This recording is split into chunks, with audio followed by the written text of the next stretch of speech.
The best book to read is the Bible. The best book to read is the Bible. If you read it every day, it will help you all the way. Oh, the best book to read is the Bible. Dear brothers and sisters in the Lord, ప్రభునందు ప్రియమైన సహోదరి సహోదరులారా, today's verse for our meditation is taken from the book of Deuteronomy, chapter 2, verse 7. నేటి దినము మన ధ్యానం కొరకు ద్వితీయోపదేశకాండం 2వ అధ్యాయం 7వ వచనం నుండి తీసుకొనబడింది. Thy God had been with thee, thou hast lacked nothing. నీ దేవుడైన యెహోవా నీకు తోడై ఉన్నాడు, నీకేమీయో తక్కువ కాదు.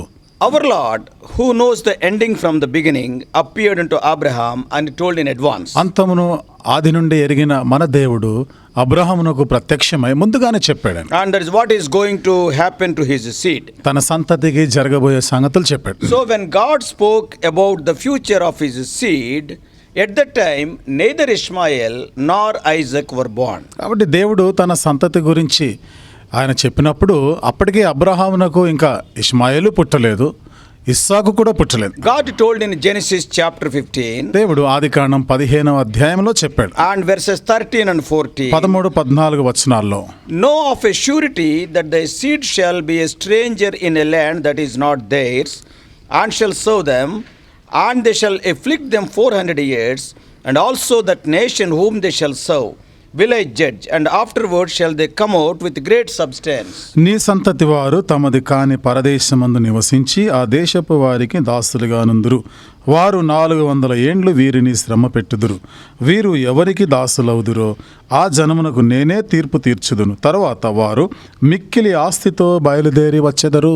As a fulfillment of this prophecy, later when Israelites came out of Egypt, God gave them much property. ఈ ప్రవచన నెరవేర్పుగానే ఇశ్రాయేలీయులు ఐగుప్తు నుంచి బయటికి వచ్చిన తర్వాత దేవుడు విస్తారమైనటువంటి ఆస్తిని వాళ్ళకి ఇచ్చాడు. If you see Exodus 11th chapter verse 2, నిర్గమకాండం 11వ అధ్యాయము 2వ వచనంలో గాని మీరు చూస్తే it speaks about that. ఆ విషయాలే ఇక్కడ మాట్లాడుతుంది. They came out with jewels of silver and jewels of gold. వారు తమ వెండి బంగారముతో పాటు ఆభరణాలతో పాటు వాళ్ళు బయటకు వచ్చారు. The Lord gave people favor in the sight of the Egyptians. దేవుడు చూడండి ఐగుప్తీయుల ఎడల కటాక్షము కలగజేశాడు. Egyptians showed favor towards Israelites. ఐగుప్తీయులు ఇశ్రాయేలీయుల కటాక్షం చూపించారు. And they gave their jewelry to the Israelites. వారి ఆభరణాలన్నీ కూడా ఇశ్రాయేలీయులకు ఇచ్చారు. After they came out of Egypt, వారు ఐగుప్తు నుండి బయటకు వచ్చిన తర్వాత the Lord increased their cattle and substance. దేవుడు వారి యొక్క పశువు సంపద అంతా కూడా విస్తరింపజేశారు. Though they were walking through the wilderness, God prospered them. వారు అరణ్యములో ప్రయాణం చేస్తున్నప్పటికీ దేవుడు వారిని అభివృద్ధి చేశాడు. In every step of theirs, God guided them. వారి యొక్క ప్రతి అడుగులోనూ దేవుడు నడిపించాడు. He gave them property. వారికి ఆయన ఆస్తినిచ్చాడు. He gave them protection. వారికి భద్రతనిచ్చాడు. He defended them when enemies warred with them. శత్రువులు వారితో యుద్ధానికి వచ్చినప్పుడు వారిని ఆదుకున్నాడు ఆయన. And also provided them what all they needed. వారికి అవసరమైనవన్నీ కూడా ఇచ్చినాడు ఆయన. Though the Israelites are not skillful in war, ఇశ్రాయేలీయులు యుద్ధ నేర్పరులు కాకపోయినా God gave them victory. దేవుడు వారికి విజయాలు ఇచ్చాడు. He provided them food and drink in a supernatural way. వారికి ఎంతో సహజాతీతమైన రీతిలో భోజనము పానీయం ఇచ్చాడు. And when we come to Deuteronomy 2nd chapter, ద్వితీయోపదేశకాండం 2వ అధ్యాయానికి మనం వస్తే God told the Israelites that if they went through the land of Edom, దేవుడు ఇశ్రాయేలీయులతో చెప్పారు, మీరు ఏదోము మార్గం గుండా వెళ్తే they were not to seize any territory. They should not take any land property. వారి యొక్క దేశంలో ఏ భాగాన్ని కూడా మీరు స్వాస్థ్యంగా తీసుకోవద్దు. భూభాగాన్ని తీసుకోకూడదు. God instructed very clearly in advance. దేవుడు ముందుగానే స్పష్టంగా వారికి ఆ సూచనలు ఇచ్చినాడు. This was because Edom was Jacob's brother. ఎందుకనగా ఏదోము యాకోబు సహోదరుడు కాబట్టి. Edomites are descendants of Esau. ఏదోమీయులు ఏశావు సంతతి. And God had given that land already to Esau. దేవుడు ఆ దేశాన్ని అప్పటికే ఏశావుకి ఇచ్చేసినాడు. So later similar restrictions were applied to Israel nations with the nations of Moab and Ammon. ఆ తర్వాత మళ్ళా మోయాబు అమ్మోనీయుల విషయంలో కూడా ఇలాంటి నిర్బంధనలే దేవుడు ఇశ్రాయేలుకు పెట్టినాడు. Again they both are related to Jacob, Moabites and Ammonites. మళ్ళీ ఇక్కడ చూస్తాం మోయాబీలు అమ్మోనీయులు కూడా యాకోబుకి వారు సంబంధం కలిగిన వారే.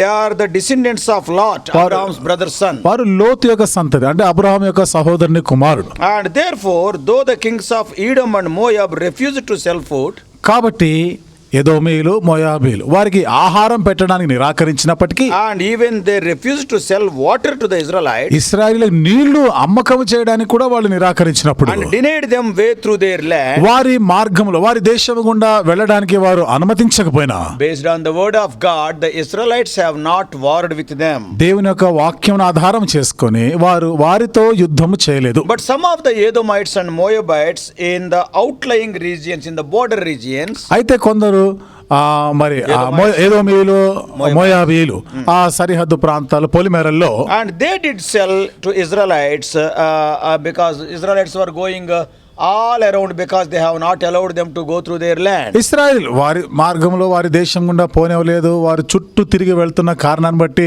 ఎక్కడో పొలిమేరల్లో వాళ్ళు ఇశ్రాయేలుకి నీళ్లు అమ్మకం చేసినారు. But the Amorite king Sihon, అయితే అమోరీల రాజైన సీహోను not only refused all help to Israelites, ఇశ్రాయేలుకి సహాయం చేయడానికి but he నిరాకరించినప్పటికీ brought his army against Israel. ఇశ్రాయేలు పైకి తన సైన్యాన్ని And తీసుకొచ్చినాడు. Israel responded by defeating his army and took possession of their land. అప్పుడు ఇశ్రాయేలీయులు వారి సైన్యాన్ని ఓడించి వారి దేశాన్ని స్వాధీనపరచుకున్నారు. Regarding Amorites, అమోరీల మాటకు వస్తే God was silent and he has not given any instructions not to possess their land. దేవుడు మౌనం ఉన్నాడు. ఏ సూచనలు ఇవ్వలేదు. వారి దేశాన్ని మీరు స్వాధీనపరచుకోనకూడదు అలాంటి ఏమి చెప్పలేదు. In the case of Edomites, ఎదోమీయుల విషయంలో Moabites and Ammonites, God gave instructions. మోయాబీలు అమోరీల విషయంలో దేవుడు ఇలాంటి సూచనలు ఇచ్చారు. You should not occupy their వారి land. దేశాన్ని మీరు స్వాధీనం So చేసుకోవద్దు. Israelites, by the help of God, destroyed the armies of Sihon. ఇశ్రాయేలీయులు దేవుని యొక్క సహాయమును బట్టి సీహోని యొక్క శత్రువులను ఓడించారు. And another Amorite king, Og.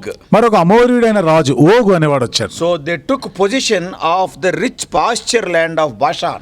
బాషాన్లో ఉన్నటువంటి మంచి సారవంతమైన ఆ భాగాన్ని వారు పచ్చిక బయళ్ళని వాళ్ళు స్వాధీనం చేసుకున్నారు. Earlier that was under the control of the Amorite king Og. అంతకు పూర్వం అమోరీల రాజైన ఓగు స్వాధీనంలో ఉండినది. Later the same area of Amorites was distributed ఆ తర్వాత as inheritance to the 2.5 tribes of Reuben, Gad and half tribe of Manasseh by Moses. ఆ తర్వాత అదే అమోరీలటువంటి ఆ భూభాగము మోషే ద్వారా రూబేను గాదు మనష్య యొక్క అర్ధగోత్రానికి స్వాస్థ్యంగా పంచిపెట్టినాడు మోషే. Because of their huge cattle and the richness of the pastures, వారికి ఉన్నటువంటి విస్తారమైన పశువు సంపద అలాగే అక్కడ కూడా పచ్చిక బయళ్ళు ఎక్కువగా ఉన్న కారణం బట్టి because the east side of Jordan is full of pastures. యోర్దాను తూర్పు భాగాన ఎక్కువ పచ్చిక బయళ్ళు ఉంటాయి. So these 2.5 tribes wanted to settle there because they are having more cattle. ఈ 2.5 గోత్రాల వారు వారికి విస్తారమైన పశువుల మందలు ఉన్న కారణాన్ని బట్టి అక్కడే ఉండిపోవాలని వారు తీర్మానం It is a చేసుకున్నారు. rich land with pastures. కాబట్టి అది చాలా ఎక్కువగా పచ్చిక బయళ్ళు ఉన్నటువంటి ప్రాంతం. If you remember, మీరు కానీ జ్ఞాపకం ఉంటే earlier Lot also selected that land near Jordan for his dwelling. ఇంతకు పూర్వము లోతు కూడా తను కాపురం ఉండడానికి ఈ యోర్ధాను వైపుగా ఉన్న ఈ భాగాన్ని చూశాడు ఆయన. In Genesis chapter 13 we know ఆదికాండం 13వ అధ్యాయంలో మనకు తెలిసినది. there was a strife between the headmen of Lot and headmen of Abraham. అబ్రాహాము పశువుల కాపర్లు రోతు పశువుల కాపర్లకు కలహం వచ్చింది. And when they wanted to separate from one another, ఒకరి నుండి ఒకరు విడిపోవాలి వేరైపోవాలి అనుకున్నప్పుడు and then Lot looked up and saw the shores of Jordan. అప్పుడు లోతు కనులెత్తి యోర్ధాను తీర ప్రాంతాలను So చూసినాడు. it was a greeny area. అది చాలా పచ్చగా ఉంది. Lot was having many cattle. లోతు దగ్గర కూడా విస్తారమైన పశువులు ఉన్నాయి. That's why he has chosen that land in the book of Genesis for his dwelling. అందుకని ఆదికాండంలో మనం చూస్తున్నాం తను కాపురం ఉండడానికి కొరకు ఆ ప్రాంతాన్ని ఎంపిక చేసుకున్నాడు. And so this is about their travel. ఇది వారి యొక్క ప్రయాణం గురించినది. Truly their wilderness journey for 40 years was a miracle. నిజంగా 40 సంవత్సరాల ఈ అరణ్య యాత్ర ఎంతో అద్భుతమైనది. Lakhs of people lacked nothing. లక్షలాది ప్రజలున్నారు, ఏది తక్కువ కాలేదు. None died due to starvation. ఆకలికి ఎవరు చనిపోలే. They died because of their stiff-neckedness and rebellion. వారి చావుకి కారణము మెడవంచనితనం, తిరుగుబాటు స్వభావాన్ని బట్టే. Though they were unfaithful, వీరు అపనమ్మకస్తులుగా yet ఉండినప్పటికీ God provided all their needs. దేవుడు వారి అక్కర్లన్నీ తీర్చాడు. Not only food and water, but all the protection from the enemies. ఆహారము నీళ్లు మాత్రమే కాకుండా శత్రువులందరి నుండి కూడా భద్రతనిచ్చాడు. So this was made possible not only because of his continual presence, as we read in today's promise. నేటి దిన వాగ్దానంలో మనం చదువుకున్నట్లు ఎడతెగని తన సాన్నిధ్యాన్ని బట్టి మాత్రమే కాకుండా What is the promise? ఏమిటా వాగ్దానం? Thy God had been with thee, thou hast lacked nothing. నీ దేవుడైన యెహోవా నీకు తోడై ఉన్నాడు, నీకేమీ తక్కువ కాదు. All these things Moses was reminding the Israelites in the final days of his life. ఈ సంగతులన్నీ కూడా మోషే తన చివరి దినాల్లో ఇశ్రాయేలీల జ్ఞాపకం చేస్తున్నాడు. He reminded the next generation of all God's promises, తర్వాత తరానికి దేవుని వాగ్దానాలన్నీ కూడా జ్ఞాపకం చేసినాడు. all God's protection, దేవుని యొక్క కాపుదల భద్రత all గురించి God's చెప్పినాడు. provision. దేవుని యొక్క సదుపాయాలన్నిటి గురించి చెప్పినాడు. But he told plainly అయితే వారితో ఆయన సూటిగా చెప్పాడు, that because of their rebellion and unfaithful behavior, they wandered an extra 38 years in the wilderness. వారి తిరుగుబాటును బట్టి, అపనమ్మకమైనటువంటి ప్రవర్తనను బట్టి అదనముగా 38 సంవత్సరాలు అక్కడక్కడే సంచరించారు. Same is true in our lives also. మన జీవితాల్లోనూ అదే వాస్తవం. Why we are not able to reach the God appointed goals? దేవుడు నియమించినటువంటి ఆ గురిని, లక్ష్యాన్ని ఎందుకు మనం చేరుకోలేకపోతున్నాం? Even in our ministry, మన సేవలో, పరిచర్యలో in కూడా the God appointed time, why we are not able to finish the job? దేవుడు నియమించిన సమయంలో, నిర్ణీత సమయంలో ఆ పని ఎందుకు మనం ముగించలేకపోతున్నాం? There are times when in our disobedience and rebellion we find ourselves in the wilderness, even in the ministry. మన అవిధేయత, మన తిరుగుబాటు స్వభావాన్ని బట్టి అనేక పర్యాయాలు మనం కూడా అరణ్య పరిస్థితుల్లో ఉండిపోయినాం. We don't seem to be as a church or individually going and growing closer to our Lord. మనం వ్యక్తిగతంగా గానీ, సంఘంగా గానీ ప్రభువులో మనము ఎదగలేని వారంగా ఉన్నట్టుగా అనిపిస్తుంది. And in worship, ఆరాధనలోను, even in witnessing, సాక్ష్యం ఇవ్వడంలో కూడా we need to be examined by the Spirit of God and brought to repentance. దేవుని ఆత్మ చేత పరీక్షించబడి మరలా మనం పశ్చాత్తాపపడవలసింది. Then we can move forward from faith to faith. అప్పుడు మనం విశ్వాసం నుండి అధిక విశ్వాసమునకి సాగిపోగలం. So in these wilderness times, ఈ అరణ్య కాలంలో we need to cry out like the psalmist as he cried in Psalm 25. కీర్తనకారుడు 25వ కీర్తనలో మొరపెట్టినట్లు మనమును మొరపెట్టాలి. In verses 4, 5 and 6, Psalm 25. 4, 5, 6 వచనాలు 25వ కీర్తన. Show me thy way, O Lord, teach me thy paths, lead me in thy truth, and teach me, for thou art the God of my salvation. On thee do I wait all the day. Remember, O Lord, thy tender mercies and thy loving kindness, for they have been ever of old. యెహోవా, నీ మార్గములను నాకు తెలియచేయము, నీ త్రోవలను నాకు తేటపరచుము. నన్ను నీ సత్యమును అనుసరింపజేసి నాకు ఉపదేశము చేయము. నీవే నా రక్షణకర్తవైన దేవుడవు.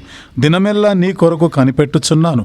యెహోవా, నీ కరుణాతిశయములను జ్ఞాపకము చేసుకొనుము, నీ కృపాతిశయములను జ్ఞాపకము చేసుకొనుము. Today's promise from Deuteronomy 2:7 sets before us the sum total of God's providential care for his people. నేటి దినం మన వాగ్దాన వచనంలోని ఈ మాటలన్నీ కూడా దేవుని యొక్క సంపూర్ణమైనటువంటి భద్రత, సదుపాయాన్ని సూచిస్తున్నాయి. The Israelites were able to purchase water and meat from the Edomites ఇశ్రాయేలీలు ఏదోమీయుల యొద్ద నుండి ఆహారమును, పానీయమును వారు కొనుక్కోగలిగినారు. because the Lord blessed the work of their hand. ఎందుకనగా దేవుడు వారి చేతుల కష్టార్జితమును ఆశీర్వదించాడు. During the 40 years of wilderness wanderings, 40 సంవత్సరాల అరణ్య యాత్రలో when they stopped in a particular place for a long time, వారు ఒక ప్రత్యేకమైన ప్రాంతంలో ఎక్కువ కాలం, దీర్ఘకాలం ఉండిపోయినప్పుడు they sowed in suitable spots and they reaped. వారు సరి అయినటువంటి ప్రాంతంలో వారు విత్తనం విత్తినారు, వారు దాన్ని పంటను కోసినారు. The Lord was with his people. దేవుడు తన ప్రజలతో ఉండినాడు. He was watching over them, their cattle, their crops also carefully. వారి యొక్క పశువుల్ని, వారి యొక్క పంటల్ని, వారిని ఆయన పూర్తిగా కాపుదల కాసినాడు. God was showing much kindness and mercy. దేవుడు వారికి కృపాతిశయములను చూపించాడు. He recharged and revived the earth where they were sowing. వారు ఎక్కడెక్కడైతే విత్తనాలు విత్తుతూ ఉండినారో అక్కడ ఉన్నటువంటి ఆ భూమిని, ఆ నేలని ఆయన పునరుజ్జీవింపజేశాడు. I tell you, brothers and sisters, సోదరి సోదరులారా, మీతో చెప్తున్నా, never forget this what I am telling. నేను చెప్పే ఈ మాటలు మీరు అన్నట్టు మర్చిపోకూడదు. Blessings of the Lord are the birthright of his obedient children. దేవుని యొక్క ఆశీర్వాదాలు విధేయులైన తన పిల్లలకు అది జన్మ హక్కు లాంటిది. God will surely bless. దేవుడు నిశ్చయముగా ఆశీర్వదిస్తాడు. David says in the famous Psalm 23 in verse 1. దావీదు ఎంతో ప్రఖ్యాతిగాంచిన కీర్తన 23వ కీర్తన మొదటి వచనములో Lord రాస్తున్నాడు, is my shepherd, I shall not want. యెహోవా నా కాపరి, నాకు లేమి కలగదు. He is promising us also the same. మనకు కూడా అదే వాగ్దానం చేస్తున్నాడు. God is our provider. దేవుడే మనకి ఇచ్చేవాడు. He will not leave us. ఆయన మనల్ని ఎన్నడూ విడిచిపెట్టాడు. Therefore we lack nothing. కాబట్టి మనకి ఏమీ తక్కువ కాదు. So let us thank the Lord always for his presence and blessings. కాబట్టి దేవుని సన్నిధి, దేవుని ఆశీర్వాదాల విషయాల కొరకు ఎల్లప్పుడూ మనము ఆయనకి కృతజ్ఞతలు చెల్లిస్తాం. Today, think about the good things that the Lord has given you. ఈరోజు దేవుడు నీకు ఇచ్చిన ఆ మంచి విషయాల గురించి ఒకసారి జ్ఞాపకం చేసుకో. Think about the times when you felt that all hope is lost. నీకు ఇక ఏ ఆశ లేదు, నిరీక్షణ కోల్పోయినటువంటి ఆ సమయాలు, సందర్భాల గురించి ఒకసారి ఆలోచన చేయి. And yet in a miraculous way how God met those needs. అయినా ఎంత ఆశ్చర్యకరమైన విధానంలో దేవుడు నీ అక్కర్లను తీర్చాడు. Think of those times. ఆ కాలంలో ఆ సమయాలని ఒకసారి ఆలోచన చేయి. Even the expert doctors, they lost their hopes. నిపుణులైనటువంటి వైద్యులు సైతం ఆశలు కోల్పోయినారు. And just they gave up.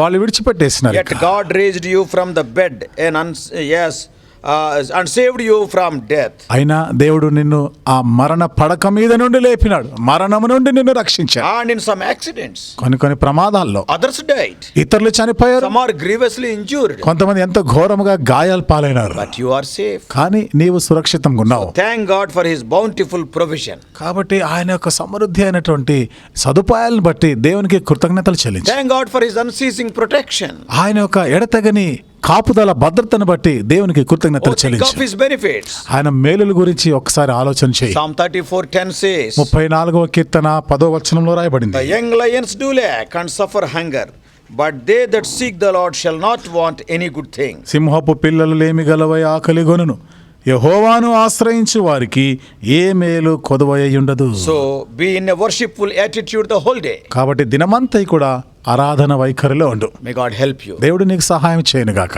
Shall we pray? ప్రార్థన చేసుకుందాం.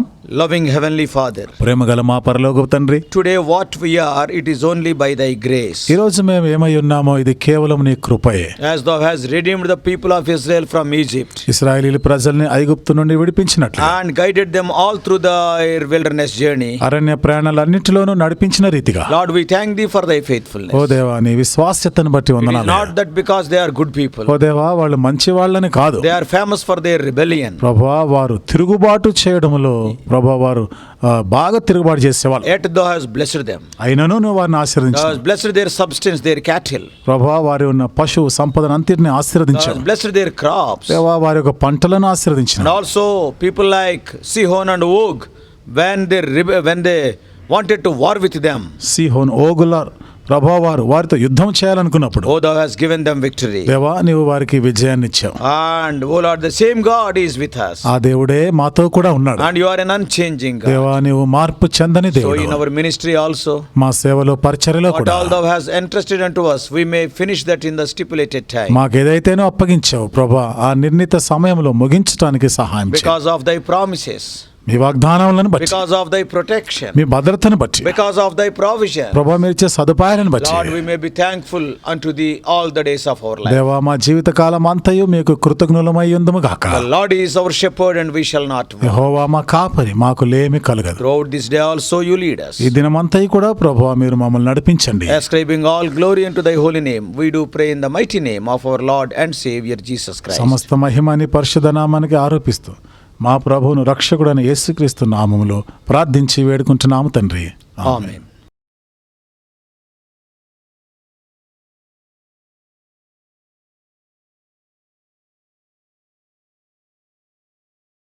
God bless you all.